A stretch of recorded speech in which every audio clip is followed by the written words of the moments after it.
मलिक और आज हमारे मैं हूँ नूर मलिक और आज हमारे साथ है डॉक्टर शहजाद कुरैशी और जिनसे हम पहले भी बहुत सारी इन्फॉर्मेशन ले चुके हैं, तो आए उनसे बात करते हैं। अस्सलाम वालेकुम। वालेकुम सलाम जी। कैसे हैं आप? मैं बिल्कुल ठीक ठाक हूँ। आपको रमजान मुबारक। आपको भी बहुत मुबारक, बल्कि सबको मुबारक, पूरी कौम को मुबारक। अब तो थोड़ा सा रमजान रह गया है तो हाँ नहीं, अब तो ईद की तैयारी है। आज मैं देख रहा था लोग ज्यादा शॉपिंग में ज्यादा बिजी थे, अफ्तारी में कम भी थे। जी आप मुझे देख सकते हैं। जी हाँ बिल्कुल, आज ज्यादा ईद वाला माहौल लग रहा है मुझे टोटली। तो डॉक्टर जी स्पेशल कैंसर के स्पेशलिस्ट है, हमने इनसे पहले कैंसर पे बात कर चुके हैं, तो आज मैं जो बात करने जा रही हूँ ना हार्ट के ऊपर, तो डॉक्टर जी मैं आपसे हार्ट के ऊपर बात करना चाह रही हूँ। जो कि हार्ट अटैक है हमारे देसी लोगों में, एशियंस में ये ज्यादा रेशो है, ये क्यों है? अगर आप देखेंगे तो पूरी दुनिया में जो नंबर 1 कॉज ऑफ डेथ है ना, वो अभी तक हार्ट डिजीज ही है, ये जिसको हम हार्ट अटैक कहते हैं। तो उसके बाद फिर कैंसर और बाकी चीजें आती है। तो पूरी दुनिया में ही बहुत ज्यादा इंसिडेंस है। लेकिन अब ये कह सकते हैं कि हमारे यहाँ कोई यंग एज में ज्यादा इंसिडेंस हो रहा है हार्ट अटैक का। तो हार्ट अटैक के कुछ रिस्क फैक्टर्स होते हैं, ठीक है। वो अगर रिस्क फैक्टर्स को अगर आप पहले एहतियात करो तो फिर बहुत हद तक बचाव भी हो सकता है, लेकिन आप नहीं करेंगी तो फिर ऑब्वियसली हार्ट अटैक के चांसेस ज्यादा है। सॉरी मैं आपकी बात काटती हूँ। कुछ लोग तो देखे ना इतने फिट होते हैं, इंडियन स्पेशली हमारे एक्ट्रेस होते हैं, सब बहुत से लोग बहुत फिटनेस का ख्याल रखते हैं, डाइट कॉन्शियस भी होते हैं, जी। लेकिन उनको भी हार्ट अटैक हो जाता है और सडन उनकी डेथ हो जाती है। ये क्या काज है?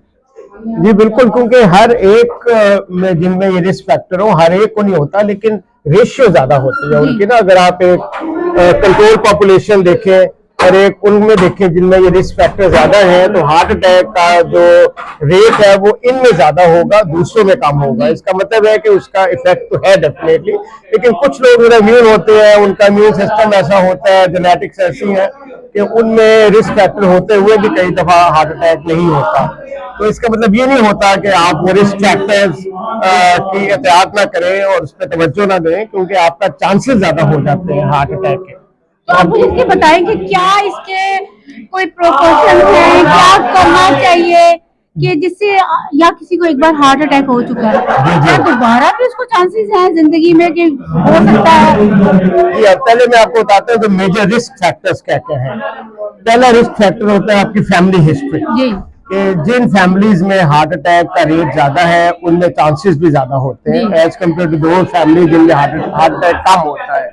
तो एक तो फैमिली हिस्ट्री है, लेकिन उसको हम कहते हैं नॉन मॉडिफाइबल रिस्क फैक्टर, तो उसमें आप कुछ कर नहीं सकते क्योंकि यू आर बॉर्न विद दो जीन्स, वो आपका जेनेटिक मेकअप ऐसा है कि आप कुछ नहीं कर सकते, तो वो नॉन मॉडिफाइबल है। लेकिन जो बाकी रिस्क फैक्टर है उसको आप मॉडिफाई कर सकते हो, दे आर मॉडिफाइबल। उसमें एक जो बहुत इंपॉर्टेंट है वो आपकी है डाइट और हेल्थ जो है ना, डाइट। अगर आपका कोलेस्ट्रॉल बहुत ज्यादा है, आप फैटी चीजें बहुत ज्यादा खाते हो, रेड मीट ज्यादा खाते हो, जिनमें भी कोलेस्ट्रॉल ज्यादा है ना, मतलब रेड मीट है, फुल क्रीम डेयरी प्रोडक्ट्स है, ये सारी चीजें इनमें कोलेस्ट्रॉल ज्यादा होता है। हेल्दी डाइट, आप क्या हेल्दी डाइट क्या बताएंगे कि हेल्दी डाइट क्या होनी चाहिए? हेल्दी डाइट में सबसे इम्पोर्टेंट है कि आपकी वेजिटेबल और फ्रूट्स, और पानी भी बहुत पीना चाहिए। हाँ पानी तो खैर वैसे ही आपको फायदा है, हाँ, लेकिन ज्यादा जरूरी है कि आपकी डाइट में मैक्सिमम वेजिटेबल्स हो और फ्रूट्स हो और कम मीट कम हो और फुल क्रीम डेयरी प्रोडक्ट्स में आपने लेने, स्किम मिल्क ले, स्किम सारी चीजें ले। तो दूसरा रिस्क फैक्टर है वो है अगर आप में कुछ और डिजीजेज हैं जिस तरह डायबिटीज है, हाइपरटेंशन है, तो उसमें हार्ट अटैक का रेट बहुत ज्यादा हो जाता है। वो भी आपको एहतियात करनी चाहिए। फिर आपकी पर्सनैलिटी पे बहुत डिपेंड करता है, ठीक है ना। वो लोग हैं जो कि जिनको हम ए टाइप पर्सनैलिटी कहते हैं, वो लोग हैं जो बड़े एम्बिशियस होते हैं, ओवर एक्साइटेबल होते हैं, बहुत कुछ करना चाहते हैं जिंदगी में, उनमें रेशियो ज्यादा होता है हार्ट अटैक का। जी हाँ, और बस जो लोग इस तरह की बहुत कंपेटिटिव लाइफ होती है ना जिनकी, उनमें हार्ट अटैक, उनको हम ए टाइप पर्सनैलिटी कहते हैं। जो बी टाइप है वो जरा सीडेंटरी होते हैं, वो अपने हाल में मस्त होते हैं, ठीक होते हैं, तो उनमें हार्ट अटैक कम होता है। तो ये सब रिस्क फैक्टर हैं जिनको आपको, और साथ एक्सरसाइज बहुत जरूरी है, कार्डियो, ठीक है ना। हाँ, एक्सरसाइज आपने रनिंग, वॉकिंग, इवन अगर आप वॉक करते हो ब्रिस्क वॉक, वो भी बहुत अच्छी है। तो आपने वो अपनी एक्सरसाइज जरूर करनी है, क्योंकि आपका जो कोलेस्ट्रॉल अच्छा वाला है ना, दो किस्म के कोलेस्ट्रॉल होते हैं जो फैट होती है, एक बैड Good फैट fat है और है। एक गुड फैट है। जो बैड फैट है वो कोलेस्ट्रॉल है ना, और एलडीएल है। जो गुड फैट है वो एचडीएल है। तो एचडीएल को इंक्रीज करने के लिए एक्सरसाइज बहुत जरूरी है। ठीक है डॉक्टर जी, मुझे ये बताएं, कुछ लोग क्या करते हैं कि खाना जो है ना पूरा दिन नहीं खाते, डाइट पे रहते हैं, और रात को जो सोने के टाइम पे पूरा टमी फुल करके खाना खा के सो जाते हैं। वो कहते हैं कि हमने पूरा दिन तो खाया नहीं, चलो रात का खाना खा 24 आवर्स का हो गया। ये कितना नुकसान है कि रात को पेट भर के टमी में रख के खाना सो जाना, कितना नुकसानदेह है? देखिए बहुत नुकसानदेह है। आपको पोर्शन में लेनी चाहिए हर चीज। और जो Five आपके portion, आपके जो five हाँ जो portion। आपके 3 मेन मील्स है ना, एक आपका ब्रेकफास्ट है, बल्कि वो सबसे ज्यादा आपका अच्छा होना High चाहिए। fiber होना हाँ, चाहिए। हाई फाइबर भी होना चाहिए, और उसमें शुगर लेवल भी है। और बिल्कुल उससे आप में एनर्जी आती है सारे दिन काम करने के लिए, क्योंकि सारी रात की आपकी डिप्लीट हो जाती है एनर्जी, वो आपको मिलती है। तो एक तो आपका नाश्ता है वो बहुत अच्छा होना चाहिए। नाश्ता कभी स्किप ना करें, नाश्ते नाश्ता नहीं करना को चाहिए। स्किप ना करें ना। और उसके बाद जाहिर है आपका लंच है, वो light लंच आपको थोड़ा लाइट रखना चाहिए। salad। हाँ, लाइट रखना चाहिए। सैलड ले लें, इस किस्म का बिल्कुल। लाइट सैंडविच ले लें, बिल्कुल। तो लाइट सा सैंडविच ले लें ब्राउन ब्रेड का। बिल्कुल। और उसके बाद आपकी टी होती है, आफ्टरनून टी, उसमें आप हल्का सा कोई स्नैक ले सकती हैं, और फिर आपका मेन डिनर होता फ्रूट ले है। सकते हैं, कुछ फ्रूट ले सकते हैं। हाँ हाँ बिल्कुल, फ्रूट तो बहुत अच्छा है बनके। और उसके बाद आपका जाहिर है रात का मेन मील है, डिनर है। और डिनर आपने सोने से कम 2 घंटे पहले लेना और है। उसके बाद वॉक भी जरूरी है, हाँ, वो हल्की वो एक्चुअली ज्यादा वो टीडियस नहीं आपने और करना। लाइट मील होना चाहिए रात का। हाँ, लाइट मील ना, बहुत हैवी नहीं लेना, लेकिन अच्छा मील लेना आपने रात को भी, क्योंकि सारी रात आपको बॉडी की जरूरत है आपको एनर्जी की।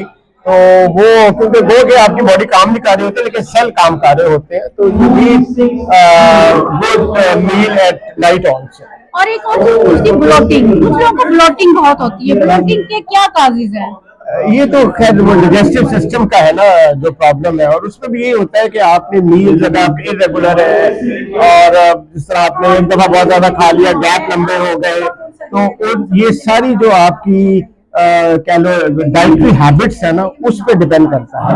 ठीक है। और जैसे थे डॉक्टर जी, आप बड़ा पोस्टमार्टम भी करते हैं मुर्दा लोगों का, डेड बॉडीज का। हाँ, हाँ। तो मैं चाहती हूँ कि हम डेड बॉडीज का करते हैं, क्यों ना जिंदा इंसानों का भी एक पोस्टमार्टम होना चाहिए, कि जिनकी चीजें थोड़ी गुर्दे गुर्दे हिले हों, फिट नहीं, कर दें। उसको पोस्टमार्टम तो नहीं कहेंगे आप, वो तो जाहिर है वो सिर्फ डेड बॉडी का पोस्टमार्टम होता है। अब ये कह सकते हैं कि एग्जेक्टिव चेकअप होना चाहिए जरूर।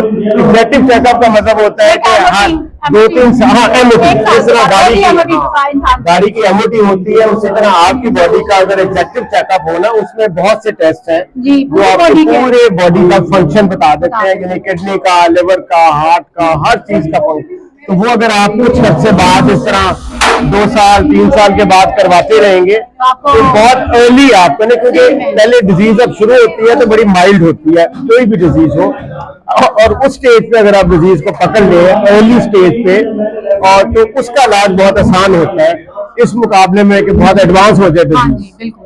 तो थैंक यू गाइस, आज हमने डॉक्टर साहब से बात की है, तो आने वाले दिनों में हम डॉक्टर साहब से फिर बात करेंगे कोई अच्छे और नए टॉपिक से। ये हमेशा मजे मजे के अच्छे हमें इन्फॉर्मेशन ला के देते हैं। तो thank you ji, thank you. Thank you. Thank you.